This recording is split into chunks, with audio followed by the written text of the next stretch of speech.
Hello and welcome to the next episode of the Psychedelic Medicine Podcast. I'm Dr. Lynn Marie Morsky, your guide on this journey, and this week we'll be discussing 5-MeO DMT for trauma and PTSD with Steve Rio. Steve is a psychedelic facilitator and co-founder of Enfold, which offers a groundbreaking psychospiritual model that combines psychedelic intensives, coaching, and community to help individuals heal trauma and reach their full potential. Now, before we get to Steve, just a reminder that the Psychedelic Medicine Podcast is for educational and informational purposes only. Nothing here is to be construed as medical or legal advice. And a new reminder, we are now putting our episodes on YouTube. So if you prefer to watch your podcast, head on over to the Psychedelic Medicine Podcast channel. We would love to have you subscribe, and then you won't miss any of our episodes. So head on over to YouTube and check us out there. And as always, if you are a clinician and you would like to learn more about psychedelic medicines and how they may be able to help your patients, check out the Psychedelic Medicine Association. It is our mission to get you comfortable discussing psychedelic medicines with your patients and referring them to psychedelic therapists where appropriate. You can find us at psychedelicmedicineassociation.org. Now, without further ado, thanks so much for joining us today, Steve. Thanks for having me, Lynn Marie. Nice to be here. I'm really looking forward to this conversation because I have to admit, shamefully, 5 or so years into the game, I was not aware that 5-MeO DMT was not illegal in Canada. So I've already learned something even in just talking to you in the preparation for this call. Most of the people that we've had on talking about 5-MeO have been practicing out of Mexico. So this is Steve. Practices out of Canada. So that's to give a little context to the listeners. But can you tell me a little bit before we get into, how you and your staff address trauma and PTSD with 5-MeO DMT? Can you tell me a little bit about how you got into facilitating 5-MeO DMT? Yeah. So my wife and I are the co-founders and co-facilitators, and both of us, her whole history is one thing. I'll just tell you about mine, but I've been, I would say, very interested in exploring psychology and my own healing path since a teenager. But in my 20s, I started attending a lot of workshops and trainings and just learning about attachment theory and learning really about a lot of these things before they became popular 20 years later. In my 20s, I was doing constellations work. This is back in the 2000s, and doing constellations work and attachment theory, all this stuff. And so that really started the journey. And then I was in coaching for a number of years, as an executive running a large team. I took coaches training, facilitation training, and that became something I was really passionate about. And both my wife and I have 25 years of psychedelic use. So that just was part of the program as well. And when we moved to the property we live on Bowen Island, which is a small island outside of Vancouver, something clicked, and all of the therapeutic and holistic medicine work that my wife had done, all of the coaching and psychology work and inner work that I have done in my past, and the facilitation that I've done, they kind of just came together into doing what we're doing. And I say the second piece really quick is that we had worked with lots of other medicines, but when we discovered 5-MeO, we discovered two things. One is that it had incredible potential and was in its own category of substance compared to any other psychedelics. And two, when we started looking around for best, standards and best in class facilitators and who was really speaking about this at a very high level or could educate us, it was really challenging to find. We flew in a couple of facilitators.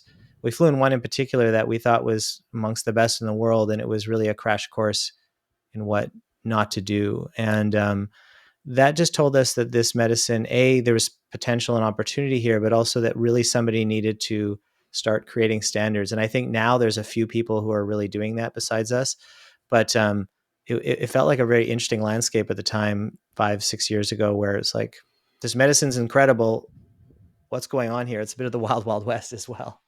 Yeah, that's a very good point. We had another 5-MeO facilitator on years ago, and I said, like, what training did you take? And he's like, there wasn't a training when I started. He said, I kind of like you, I had to get up on a number of other kind of adjacent therapies and try to apply those to this medicine. Sounds like similar to what you did. Yeah, all of our training has been adjacent. It's like both my wife and I have a background in meditation, of Vipassana and Buddhism. And so we bring that to the table, but we've since done IFS training and somatic trauma therapy trainings and things outside of the psychedelic space to bring into this medicine space that we hold. Yeah. Fantastic. And for the listeners, if you want to learn more about somatic therapy that you just mentioned, check out the episode with Jenna Valentine from a few months ago. And then also for IFS, that's internal family systems. And you can learn more about that for the episode we did last week with Sunny Strasberg and also Nick Bruce. Those two episodes can tell you more about that. But today we are going to focus on, 5-MeO. I like to, give some cross references when we have the chance. So after you decided to start this facility, what did you notice about, because people come to psychedelic healing centers with a variety of reasons. Maybe it's anxiety, maybe it's depression, maybe it's trauma, all, different kinds of things. What did you start noticing specifically about how 5-MeO DMT was effective for those with trauma? Yeah, I think the biggest thing is that 5-MeO DMT, where I find that most traditional psychedelics are working in the level of the mind and the subconscious, and it brings up unconscious and subconscious. So it's not working, I feel like talk therapy is working generally at the level of of conscious mind. So you can penetrate to certain levels, and then psychedelics get us into the subconscious mind where you're able to remember, old memories, and you're correlating ideas, and you're putting things together, right? With the default mode network relaxing and these things happening. I find that with 5-MeO DMT, it's going a level much deeper, really into the nervous system. And so what we find is that at the peak of the 5-MeO experience, there is no mind. I mean, it is when people talk about the death and the rebirth experience of 5-MeO, what we're really talking about is relaxing and essentially dissolving the ego entirely. So there is no experience of you in the experience. You become one with the experience. But what happens when that happens, what's possible there is that we then access the nervous system, and we see these very dramatic energetic releases, and people often are physically reliving traumatic experiences and physically releasing the fight, flight, freeze response that may have happened or not happened. Oftentimes somebody has a traumatic experience and they weren't able to fight back, or they weren't able to flee the situation. And so we'll see the body go into this response and release that trauma in a somatic way. And so anybody who's familiar with somatic therapy, that's one of the core thesis, right? Is that we don't need to talk about the trauma so much as we need to get into the body and work with that energy that's stuck in the body. And this is the most direct, most pronounced way to do that. And so the other thing that's really interesting is what we see a lot of our work being in kind of the 0 to 5, basically pre-verbal, what's described as pre-verbal trauma. So trauma that happens at a very young age, birthing trauma, as a baby, very young, first years, where there's not necessarily any language that can get there. There's not because you were pre-verbal, or you weren't really conscious of what was happening. It was more of an energetic experience at that time. And how do you work with somatic therapy? Because as listeners will know from the episode we did a while back, at least in the somatic therapist that I go to, I am awake and able to, she'll say like, where in your body is maybe, calling to you right now, or where you, feeling sensation, or what's coming up for you. How does that work with 5-MeO? Like, is that something you do before they undergo it? Because once they're in it, like you said, that it's not a commutative process usually. Yeah. Your instinct is right there. Like, there's a lot of prep work that we do with people to help them start to. A lot of people who are coming to see us have maybe done 20 years of therapy, but have not been able to get any movement. They can talk their way around their challenges. They understand it. Like they sound like a psychologist describing themselves, yet they're not able to make a significant shift in how they feel. So a lot of that starts by educating them around how do you access the body, and introducing practices like breath work and movement and body scan, meditations, and slowing things down and learning to work with the body. So that's definitely part of the preparation that we do. And when we're on site with people. They're on our property for a number of days. And a big part of that, again, is just continually helping them slow things down, bring awareness into the body, and help prepare them for the 5-MeO experience. But then when we are in the medicine experience, we do a couple of different things. One is that the first ceremony is actually very low dose 5-MeO. So you certainly can instruct, and you can lead and have some interaction, and people are in practice, right? And what we're doing is sort of building them up over a few days to where we do a higher dose ceremony. And then the higher dose is where the body just goes. And the biggest thing that you're hoping for is that the person can relax and allow the experience to happen, and that the ego doesn't grip on too tight and fight the whole time. And sometimes that's part of the experience anyway, but a big part of the preparation is actually helping people learn to relax and allow that energetic process to unfold, And it's kind of like when you start somatic therapy, at first you're like, why are you asking me to do this? This is uncomfortable. This is kind of weird. But you build trust, and you gain you get a little insight, and then things start to click. I love that, because I was just going to ask. Our most recent episode was called something like "Go Slow to Heal Fast," and it was talking about not going too quickly with psychedelic therapies. But if you don't start with a low dose 5, you're the opposite of slowing down, right? Like that is the rocket ship to nothingness, Yeah. basically. And so I really appreciate that you start with that low, because if there is a way to go slow, it would be with that lower dose initially, to help people, like you said, understand. I'm assuming that also helps develop some therapeutic alliance, helps them feel safe with you and the facilitators and the setting, so that the first time they're going to let go of their entire ego, it's not in an unfamiliar place with people they're not used to. Yeah, I love all of that. I think a lot of people serving 5-MeO are basically take the mindset of straight into a high dose. And part of that is, I think, the idea that lower doses of 5-MeO, I find, are like, not personally, but for a lot of our guests, it's actually much harder, because you are aware of it, and the low and medium doses are more challenging, but they're really important, I think, personally, to, first of all, to relax the nervous system and to help people ease into the experience. And like you say, build trust in the process, build trust in your own internal response and process. And for some people, we don't necessarily go all the way to super high dose. We're going to talk more about trauma and PTSD, and there is definitely some specific high dose protocols there. But for a lot of people, like, our dosing protocols are always personalized. And so certain people are going to be much more sensitive to the medicine, we just go at much lower doses. Other people can tolerate higher doses. It also depends what's going on in that person's life and how much they have going on and how stable everything else is. Because 5-MeO DMT is a very dysregulating medicine by nature. All psychedelics are. 5-MeO DMT is kind of the peak of the mountain in terms of potential for dysregulation and risk there.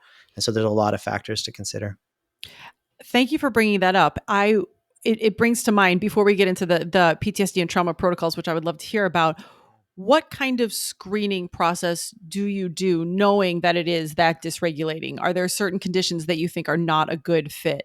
Yeah, for sure. So we screen out, I would say, at least 1 in 5 people that approach us to who want to join us. And the simplest way to say it is that 5-MeO DMT is not the first step of the ladder on your healing journey. Now, there's lots of first steps. There's lots, it doesn't necessarily need to be that you've done lots of psychedelics, but you have to have at least done a significant amount of therapy or spiritual work. Like, there's lots of, or coaching, or things where you've opened the box, you've looked inside, you understand things to a point where this is not going to be too much too fast, because that can in itself be traumatizing, disorienting, dysregulating, or useless. Like, I mean, some people, it's not necessarily like dangerous, it's just not useful, because it just goes over the head, like it just goes right over your head, because you don't have any context for the experience. So the biggest thing that we're looking for is that people are at a certain point in their journey where they are ready for a level of truth and for a level of momentum. The thing I always say is that 5-MeO DMT is 10 years worth of therapy. And I say it over the course of a couple of months, because I don't think of this process as the 5 days that you're with us. I think about it as the 3 to 6 months afterwards. But it's 10 years of therapy in 6 months. And that sounds great when we only think about the outcome. Everybody wants 10 years of therapy outcome. But no, what we're doing is compressing time, and you're going to go through a very intense process. You're going to do 10 years of therapeutic sessions in a matter of months. That's very intense. And somebody has to be psychologically prepared for that. They need to have a certain level of stability in their lives, or at least a support network in their lives to go through that. And for people higher on the trauma and PTSD spectrum, we'll have deeper conversations about what integration is going to look like, because 5-MeO DMT can have some pretty acute results that can be really beneficial as long as you're prepared for them and you're set up for them. But they're definitely disruptive, and it's important to understand all of that. So we do a lot of, I would say, education as part of our screening process. There's, of course, some, the common ones with psychedelics around certain psychological diagnoses that are just a no-go area for us, that are just too unsafe. But I feel like everybody's talked about that enough. It's really what I just said. Yeah. Yeah, no, thank you for clarifying that, and makes total sense. Mm-hmm. Yeah, not the first step, definitely. And Mm-hmm. I think now's as good a time as any. Like, if we could get into some of the Yeah. protocols that you reference, would love to hear those.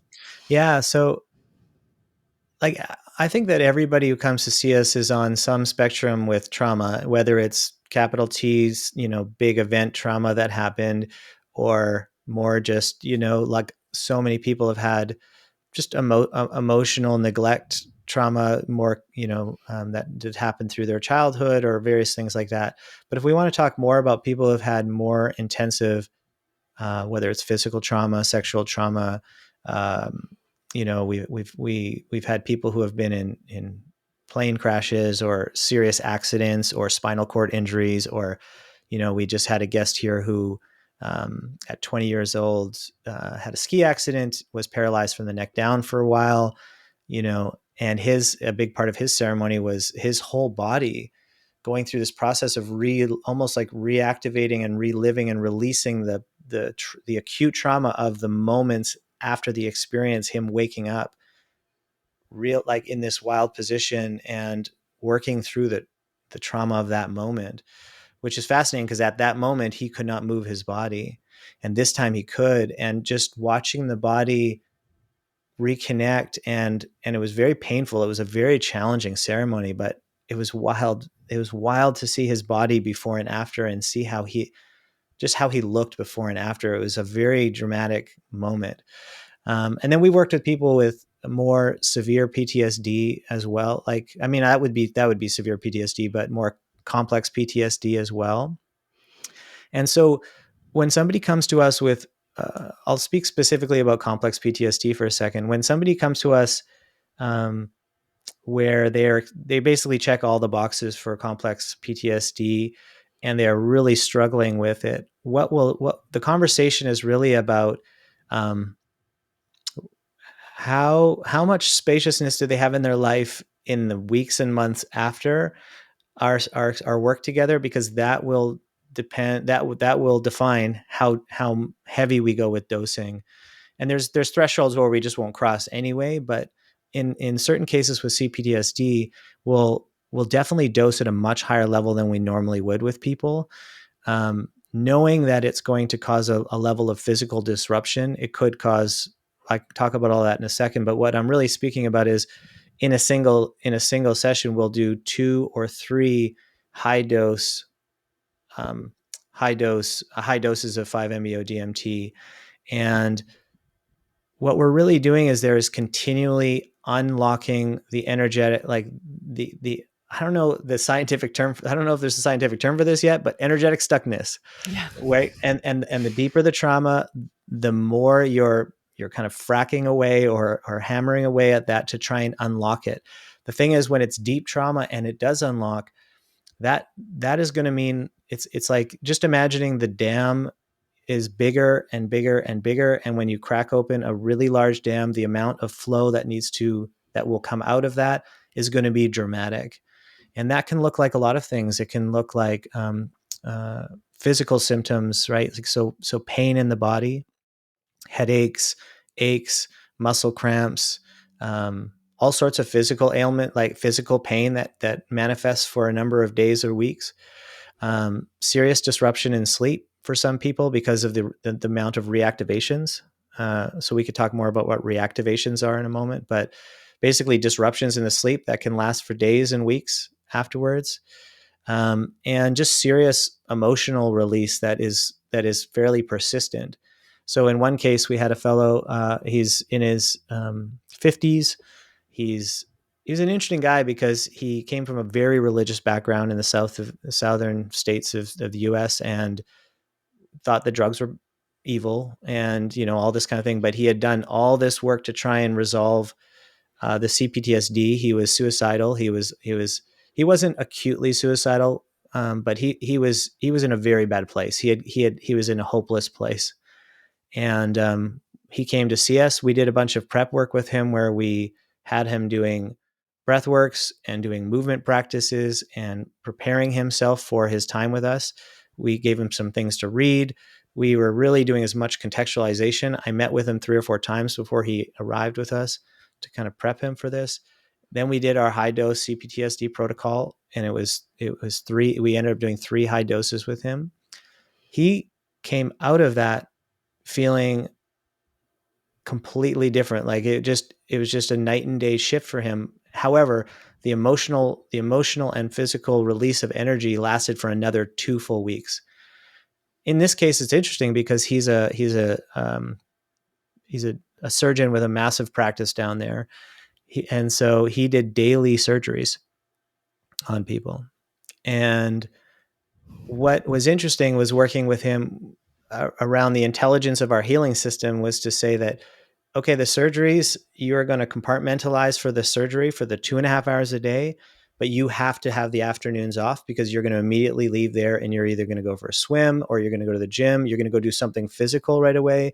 You're going to be doing breath work every day. You're going to be doing down-regulated practices in the evening. Like he went through a very intensive process for basically 2 weeks to get all of this energy out, to help down-regulate his system, kind of resetting the nervous system. He cried a lot for 2 weeks. And at the end of that 2 weeks, he just felt like a new man. It was a night and day situation where he was able to get back to his life and enjoyed his work again and was able to move on in a way that was just wild, So that's an example of what is possible there.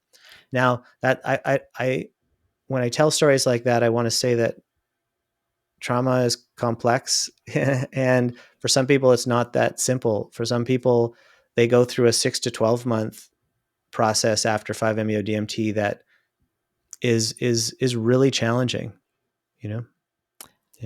I can't fake and not lie. That is terrifying that somebody was operating in the post period. I'm just like, oh my God, because I'm a lawyer, right? And so like all I'm thinking is if anything went wrong in any of those surgeries, then it would be like the guy who tried to fly the plane Yeah. Well, after while he was psilocybin. on mushrooms. Yeah. Well, he was not on mushrooms. It was in the period afterward. He was destabilized from Oh his yeah. mushroom, and so luckily, thanks to the work of Jules Evans and some other people who wrote in on his behalf, his charges were lessened from attempted murder to something else because he had this extenuating circumstance. But dear doctors and surgeons of the world, do not do this. I'm sorry. Block time off. Yes. Please He get more did, time off. to be clear, he did have time off for the first number of days after. It wasn't Okay. like they went back the next day. Part of what we do, all of our retreats either end on a Friday or a Saturday morning. So minimum you have a weekend, but he had a lot of that week off and then he went back.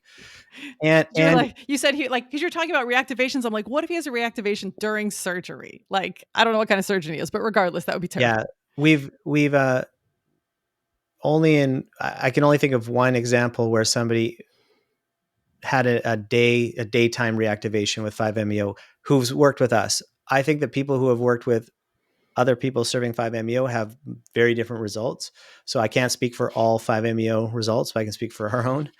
We've only ever had one person, and it was more so he was on a ski lift and he came over the top of a crest and saw this giant mountain, and it was so beautiful and awe-inspiring that it caused a kind of a white light reactivation. But other than that, we've never had people have daytime reactivations, which is It's usually when they're falling asleep or waking up or during yes. dreams or. Yeah, it's in the shift in consciousness, either from waking state to sleeping state, or if you know the sleep cycle, kind of there's like a peak of the sleep cycle where you're basically awake or you're very close to awake. It'll happen right in those moments. For him, he was having 20 a night, and it was super intense. And Wow. the thing is, like when we have clients like that, part of the protocol is we talk to them every day. Like we talk to them every day until all of those acute symptoms have backed out. And if they need, and then we also have agreements if for certain types of people who are more, I would say psychologically, uh, not on in a stable place, we have an agreement that they have a certain amount of therapeutic support as well, like with their therapist that knows them, that's been working with them for a long time, that we have a relationship with that therapist and that we're in communication. So there's a number of steps that go into play when we're dealing with more extreme cases. Thank you for that, because my second question was going to be, how is somebody who is, like you said, maybe not acutely suicidal, but had been in the past, if they're having these really stressful weeks with, you know, maybe the thought of, are these reactivations ever going to end? How do you know that they stay safe for that period? And that's through that kind of daily interaction and that alliance with their therapist. Yeah, exactly. I think the thing that's hardest is when that happens and nobody told you that was going to happen. We've talked to a number of people, like we have a lot of people reach out to us because of our brand is getting a little bit bigger. People are reaching out who have done 5-MeO elsewhere and saying, I don't know what to do. I can't sleep. Nobody told me. And I think that's the scariest thing, is when you're having these daily or nightly reactivations and you're thinking, did I break my brain? Is something wrong? Is this ever going to end?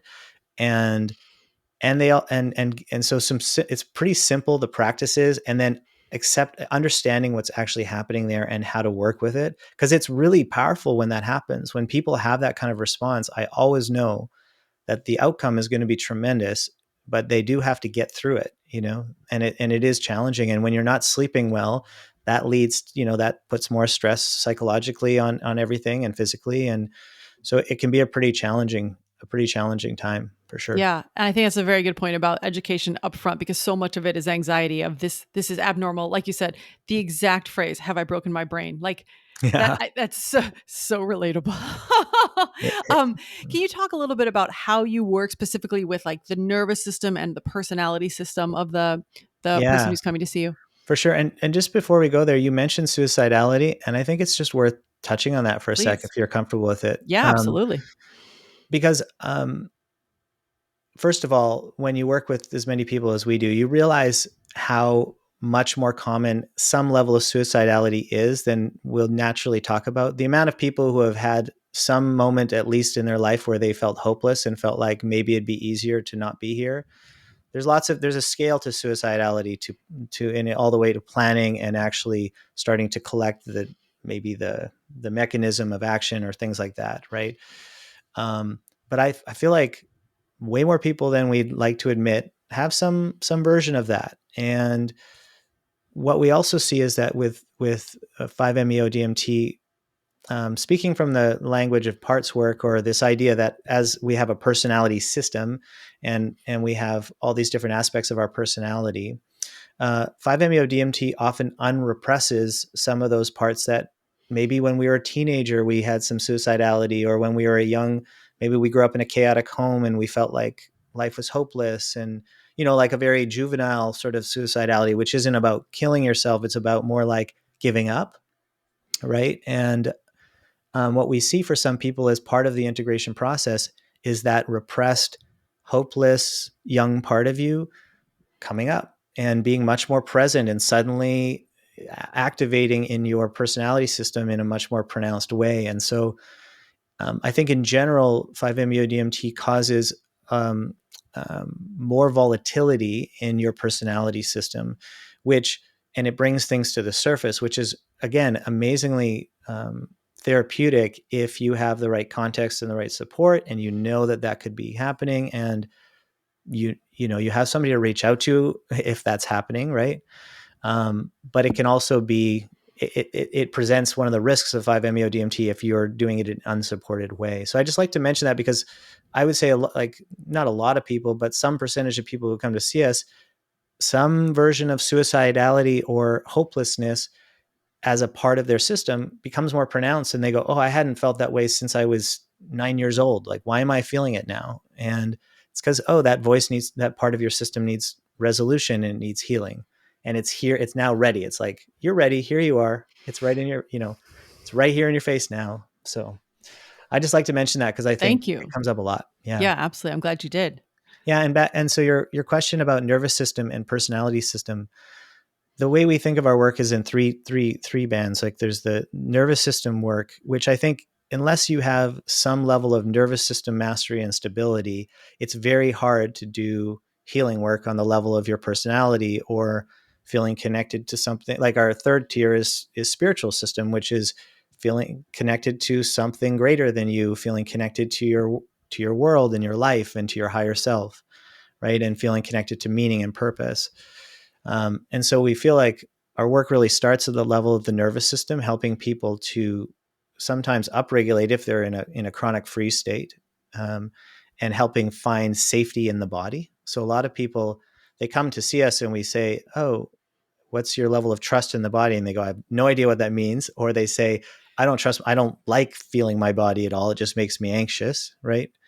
And so really working with people to build an alliance with their body, and through the process of releasing a lot of stuck energy or traumatic energy from the body becomes a much more habitable place and a much safer place. We're doing a lot of teaching around nervous system access and regulation. And so for some people, it's also a lot more common is helping people downregulate their nervous system from a very anxious state. Big part of our protocol is you wean off caffeine over 2 weeks before you come to see us, and there's no caffeine for the week you're with us. And I would say a pretty high percentage of people do not go back to caffeine after working with us. And if they do, they have a very new relationship with those. And that goes for other stimulants too. We just had a fellow come off Adderall after 20 years of Adderall or Wow. variations of, those types of drugs, and has been off it now for a month and a half, and is realizing, wow, like my mind was a little monster on that drug. And, so helping people, I would say, just build sensitivity in their nervous system, reconnect with sensitivity and slowing things down and building more awareness and learning how to notice their emotions as sensations in the body before they become thought patterns. So that's kind of the base layer. And then the personality system is really about understanding what are the patterns of your mind, what are the belief systems that you built as a young person that you operate on today. Whether they're beliefs about you being, you're not good enough, or the world is this way, or you can't trust these people, or whatever those things are, right? Like there's so many different variations of that. But working at the level of the personality system with people, which is much more on the therapeutic layer of things. Because I think in psychedelics right now, we see a lot of, especially in the underground, like there's a lot of focus on the just spirituality, which can be a very confusing term and often a very distracting term, actually, I think, where it's like, you don't have to worry about all this, your hangups, just know that you're part of one with source. Right. And I believe that we are one with source, and I have a very deep spiritual side to me, but I also know that my personality system gets in the way, and I can be a judgmental, grumpy dude that is not very in touch with source in those moments, So that's the way I think of it, is like, I hope that people leave the work with us feeling like they have a new connection with their body, that they have also connected with something much greater, like they understand that they are not alone in this universe, and that they have a better understanding of what in their personality system, what in their beliefs, what in their behaviors, what in their habits is getting in the way of that connection that they felt, that sense of connectedness, that sense of peacefulness they connected with. And that's where a lot of the work happens, I would say, in integration. That makes a lot of sense. And thank you for putting a point on that, the spiritual bypassing is kind of rampant. And I like that you have acknowledged that we have to deal with the personality traits that we have. And it's of no service to us to continuously bypass them and just say, "Oh, we're all one with it. Don't be grumpy. Everything will always work out fine. The universe has your butt." None of that is terribly helpful in the moment or even in the long term. So I No. appreciate that perspective.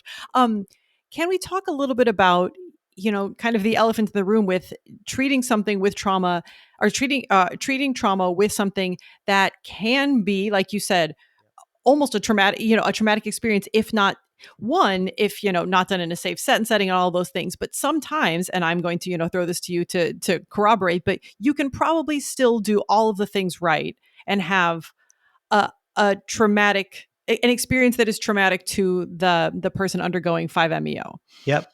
I think that's right. There is one thing I've been contemplating a lot is that there is, in a lot of therapeutic modalities, there is this idea that you only go as far, you never want to dysregulate the patient. Like, that I hear that a lot in somatic therapy trainings that we've done. I hear that in psychological therapies that it's always this, it's quite a soft, and I get that. Like, I understand the ethos there. And then I look at what we do, and what psychedelics do is they dysregulate your way of seeing the world and your way of seeing yourself. And in the case of 5-MeO DMT, and I think with some other high dose psychedelics, they can be physically dysregulating as well, right? And a lot of times, what we are seeing when people are in high doses of 5-MeO is, I guess what I would say is, like, they didn't know that they were coming to work on the thing that ends up coming up, Yeah. So whether it was a fully repressed memory, or repressed trauma, or whether it's something like, oh, I've dealt with that, so that's not on my agenda this week. My agenda this week is how to be a better husband, or figure out my next career move, or blah blah blah. And then womp, like, Yeah. and they're forced to reckon with, wow, you had this like really hard energy still in the system that came out, and it was a really challenging experience, and now you're having to put that back together. So I agree, there's just an edge there that we're working with, that we have to be super super careful about. And um I think the only, I don't think there's not a clear, like, this is how you avoid it all the time answer, because I just don't think that's real. I think part of our education process is when you step into this medicine, and I'd probably say this for a lot of psychedelics, but 5-MeO in particular, you are stepping into an unknown that we can do everything we can to educate you and screen you and make sure you're ready. Something could happen on the other end, could be unpredictable, and you need to be prepared for that. And so even when somebody has a very low trauma profile, we still tell them about the worst case scenario, so that they've heard that. And so that if that happens to happen to them and they didn't expect it, that at least they heard it, so that there's some context. It's an interesting edge, and I think psychedelics in general were challenging what we thought we knew about people's boundaries and edges, and having to figure out where the right balance is. And the challenging part of this is that we do have people who reach out to us who have very clear cases for 5-MeO DMT being like a really high potential for helping them, and they don't have enough stability in their life to have this much dysregulation.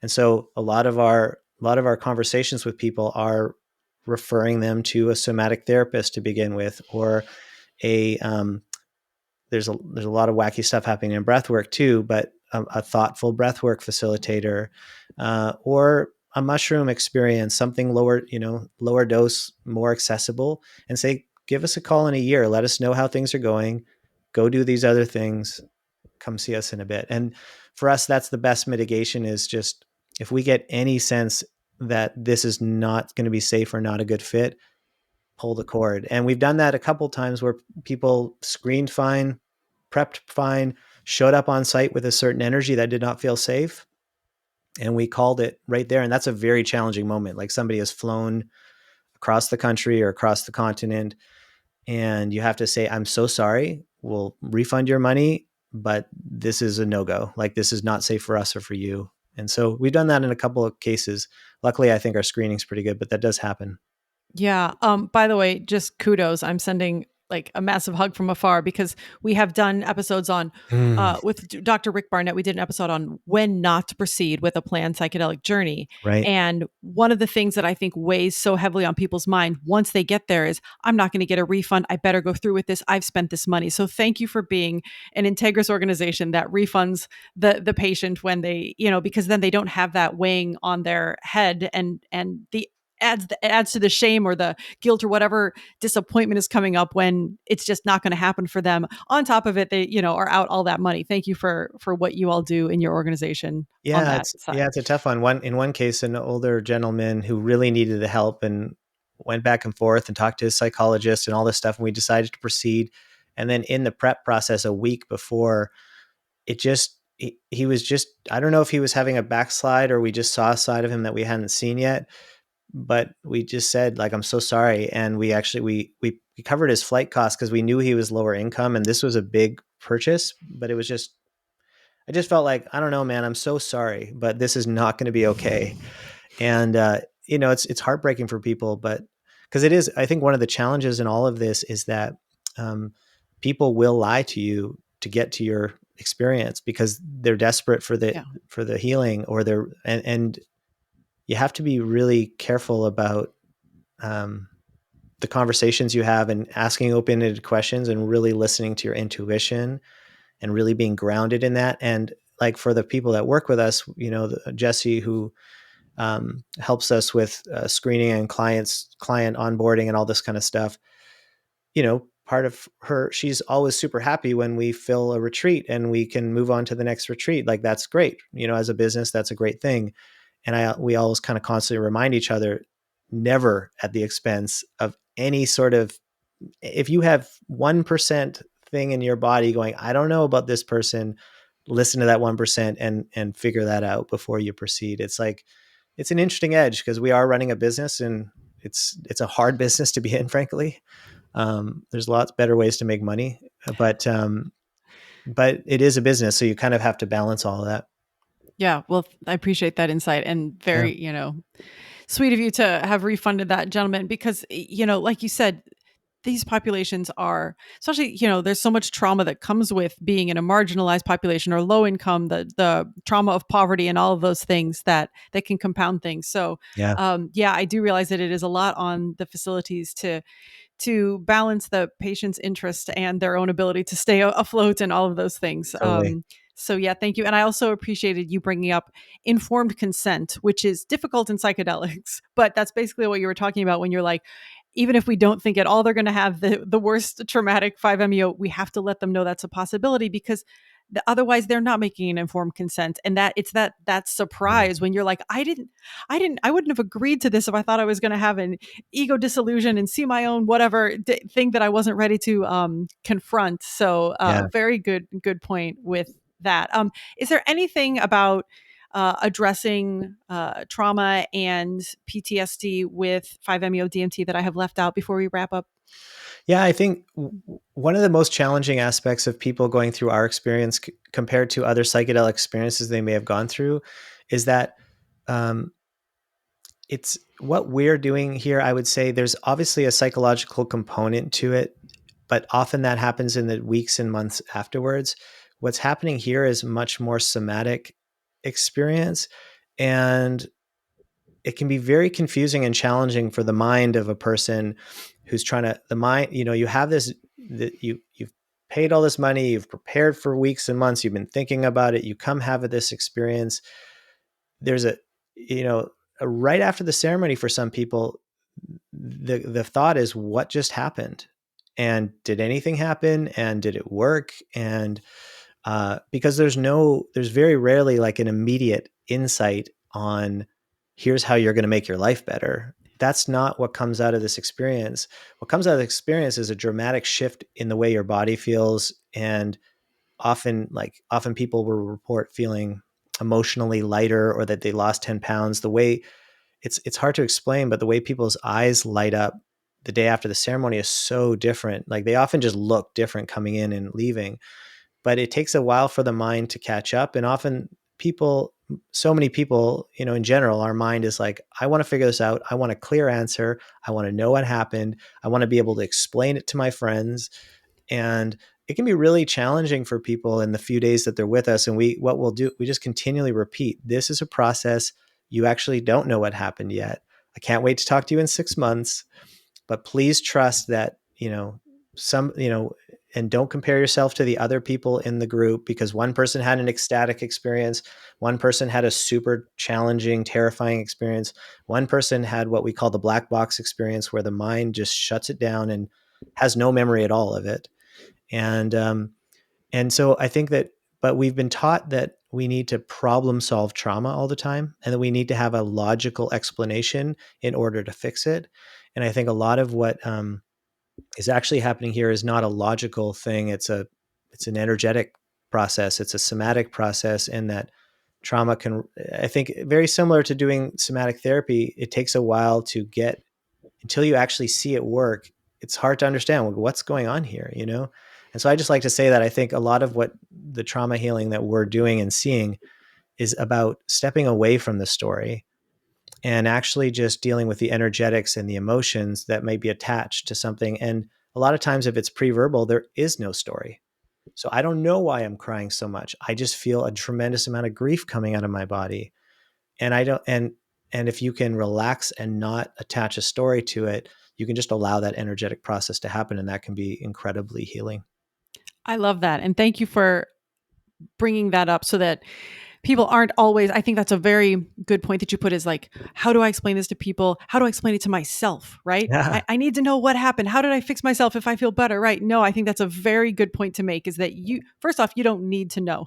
Mm-hmm. It's not required you knew how it worked for it to work if something works for you. And secondly, it does, like you said, very good to point out how it's working on a level that's beyond Mm-hmm. our processing. So Yeah. I love that parting thought for people. Steve, thank you so much for coming on and sharing all this with us. Where can people find more about you and your work? Yeah, you can find our website at enfold.org. That's enfold.org. You can find us on YouTube at Enfold Institute. We have a ton of videos about 5-MeO DMT. We have educational courses and things all there. So definitely encourage you to check all of that out. And then we also have a podcast called Still In It, which is basically just stories of people going through this experience. And they're not like give us a 5-star review podcast. They are, why did you, well, what drew you to this medicine? What was hard about this? What was good about this? How did you process your integration? So they're really helpful to hear different people's articulation. We're trying to tell real stories. A big part of our model now is actually telling real stories about 5-MeO DMT. So I think that can be really helpful as well. Very nice. Well, thank you again for joining us today. I really appreciate it. And for everybody else out there, until next time. Though, whoops, it's still going. Hold on.